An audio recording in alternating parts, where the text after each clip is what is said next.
వందే మాత్రం. నేను మీ journalist Navata. Welcome to R political. Iran Israel మధ్య యుద్ధం ఆగట్లేదు. ఇటు ఇరాన్, ఇజ్రాయెల్, అమెరికా మధ్య హోరాహోరిన యుద్ధం జరుగుతోంది. అమెరికా స్థావరాలను, అమెరికా బేసిస్ ని లక్ష్యంగా చేసుకుని ఇరాన్ దాడులు చేస్తుంటే, ఇరాన్ లో అధ్యక్ష పదవిలో ఎట్టి పరిస్థితుల్లో ఎవరిని ఉండనియమో అన్నట్టుగా కూడా ఇజ్రాయెల్ దాడులు అయితే చేస్తోంది. అమెరికా ప్రతీకార చర్యలు తీసుకుంటూనే ఉంది.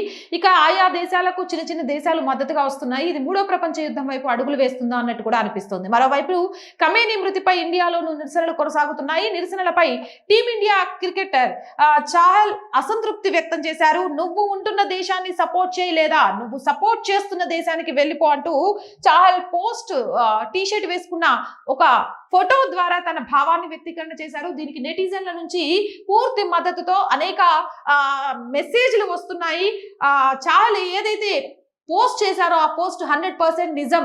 ఈ దేశానికి అవసరమైనప్పుడు మూగబోయిన గొంతులు ఇరాన్ లో జరుగుతున్న దానికి సంబంధించి నిరసనలు తెలియజేస్తున్నారు. అంటే ఈ దేశంలో వాళ్ళకు ఉండాల్సినడానికి ఎలాంటి అర్హత లేదు. భారతీయ భావజాలం లేకుండా ఇరాన్ భావజాలంతో భారతదేశంలో బ్రతికి నువ్వేం చేస్తావు, కాబట్టి ఈ భావజాలంతో భారత్ లో బ్రతకడం కంటే ఇరాన్ లో బ్రతకడమే మేలు అంటూ ఆయన చేసిన పోస్ట్ ట్వీట్ కి మద్దతు తెలుపుతున్నారు చాలా మంది నెటిజన్స్. మరోవైపు నుంచి ఆందోళనలు చేసేవారిని ఇరాన్ కి పంపించేయాలని నిన్న సోషల్ మీడియాలో యాంకర్ రష్మి పోస్ట్ చేసింది. ఇరాన్ కి సంబంధించి ఇప్పటికే భారతదేశంలోని చాలా చోట్ల కాశ్మీర్, అలాగే హైదరాబాద్, లక్నోలో నిరసనలు భారీ ఎత్తున జరుగుతున్నాయి. పాత బస్తీలో వేలాది మంది ముస్లింలు రోడ్లెక్కి నిరసన ర్యాలీ తెలియజేస్తున్నారు. ఈ నేపథ్యంలో తెలుగు రాష్ట్రాల్లో చాలా ఫేమస్ అయిన యాంకర్ రష్మి స్పందించారు. ఆందోళన చేసే వారిని ఇరాన్ ని పంపించేయాలని సోషల్ మీడియాలో పోస్ట్ చేశారు. రష్మి ట్వీట్ కి సంబంధించి కూడా రీట్వీట్లు చాలా పెద్ద ఎత్తున వస్తున్నాయి. రష్మికి మద్దతు తెలుపుతున్నారు. ఇక్కడ ఎవరైతే ఇరాన్ కి మద్దతుగా ర్యాలీ చేస్తున్నారో, నిరసన తెలుపుతున్నారో, ఎస్ వాళ్ళందరినీ కూడా ఇరాన్ పంపించేయాలి. వాళ్ళు ఇక్కడ ఉండాల్సిన అవసరం లేదు. ఇక్కడ ఉండి ఈ దేశానికి సంఘీభావము, ఈ దేశం క్లిష్ట పరిస్థితిలో ఉన్నప్పుడు ఏ రోజు రోడ్లెక్కని మీరు ఈ రోజు ఇరాన్ కి మద్దతుగా రోడ్లెక్కి దొంగ కన్నీళ్లు కారుస్తున్నారు అంటే ఇలాంటి వాళ్ళు ఇక్కడ ఉండాల్సిన అవసరం లేదు. వీళ్ళ మీద ప్రత్యేక దృష్టి పెట్టి ప్రభుత్వాలు వీరిని వెంటనే ఇరాన్ కి పంపించాలి అంటూ కూడా రీట్వీట్లు చాలా మంది చేస్తున్నారు. ఇప్పటికే ఇజ్రాయెల్, అమెరికాలో దాడులు పెరిగాయి. ఖమేనీ దుర్మరణం పాలయ్యారు. ఖమేనీ మృతితో హైదరాబాద్, కాశ్మీర్, లక్నోలో తీవ్ర నిరసనలు వస్తున్నాయి. కాశ్మీర్ లో అయితే ప్రభుత్వ ఆస్తులను కూడా ధ్వంసం చేస్తూ నిరసనకారులు, ప్రభుత్వ ఆస్తులను ధ్వంసం చేసే హక్కు ఎవరికీ లేదు, కానీ యోగి ఆదిత్యనాథ్ ఫార్ములాని ఇక్కడ ఉపయోగించాల్సిన అవసరం ఉంది. ఎవరైతే ప్రభుత్వ ఆస్తుల్ని ధ్వంసం చేస్తున్నారో ఆ నిరసనకారుల్ని గుర్తించి కొంత ఈ నిరసనలు ఆగిన తర్వాత వారి వద్ద నుంచి ప్రభుత్వ ఆస్తులు ఎంత ధ్వంసమయ్యాయో అంతా వాళ్ళ సొంత ఆస్తులను జప్తు చేసి మరీ రికవరీ చేయాల్సిన అవసరం ఉంది. ఎందుకంటే ఇది ప్యాషన్ అయిపోయింది.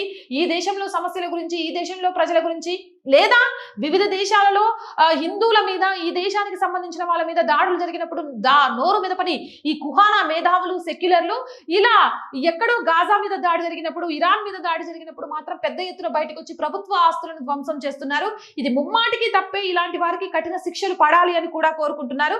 అయినా వాడెవడో చేస్తే ఇక్కడ మీ గోలేంటి, సిగ్గులేదా అంటూ కూడా చాలా మంది నెటిజన్స్ ట్విట్ ద్వారా ఇలాంటి నిరసనలు చేస్తున్న వారికి సంబంధించి పోస్టులు పెడుతున్నారు. ఇది ఏమైనా కానీ యుద్ధం ఇప్పట్లో ఆగేలాగా కనిపించట్లేదు. మరోపక్క నుంచి ట్రంప్ అయితే దీనికి సంబంధించి 3-4 వారాలు యుద్ధం కొనసాగే అవకాశం ఉంటుంది అని చెప్తున్నారు. ఇప్పటికే ఖమేనీ మృతి తర్వాత ఇరాన్ కి సంబంధించి ఆయన కొడుకుని అధ్యక్షుడిగా నియమిస్తే అతన్ని కూడా కొన్ని గంటల వ్యవధిలోనే వైమానిక దాడిలో లేపేశారు. ఈ నేపథ్యంలో హైదరాబాదు, లక్నో, కాశ్మీర్, ఢిల్లీ కొన్ని చోట్ల నిరసనలు అయితే వ్యక్తం చేస్తున్నారు. ఎవరైనా సరే ఆందోళనలను ఉధృతం చేస్తే వారి మీద కఠిన చర్యలు తీసుకోవాలని ఇప్పటికే కేంద్ర హోంమంత్రి అమిత్ షా అయితే చెప్పారు. ఉక్కుపాదం మోపాల్సిందే, ప్రభుత్వ ఆస్తులను ధ్వంసం చేసే హక్కు లేదు అని కూడా చెప్తున్నారు. ఈ నేపథ్యంలో ఈ దేశం మీద లేని ప్రేమ పరాయి దేశాల మీద మీకెందుకు, పరాయి దేశాల మీద ప్రేమ ఉంటే ఆ దేశాలకు వెళ్ళిపోండి అంటూ సెలబ్రిటీలు స్పందిస్తున్న తీరుకు కూడా ఆ సెలబ్రిటీలకు జన నీరాజనం పలుకుతున్నారు. మరి దీని మీద మీ అభిప్రాయం ఏంటి అనేది కామెంట్ సెక్షన్ లో తెలియజేయండి. మోర్ వీడియోస్ కోసం ఛానల్ ని వెంటనే సబ్స్క్రైబ్ చేయండి. Stay with us.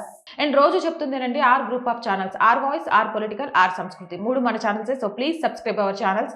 కంటెంట్ బాగుంది అనిపిస్తే లైక్ చేయండి, షేర్ చేయండి. ఆర్థికంగా సపోర్ట్ చేయాలి అనుకుంటే సబ్స్క్రిప్షన్ పక్కనే జాయిన్ అనే బటన్ ఉంటుంది. 1 to 5 లెవెల్స్ ఉంటాయి. ఏదో ఒక లెవెల్లో సపోర్ట్ చేయండి. లేదా స్క్రీన్ మీద గూగుల్ పే, ఫోన్ పేతో పాటు అకౌంట్ డీటెయిల్స్ ఉంటాయి. మీకు తోచిన సహాయాన్ని అందించవచ్చు.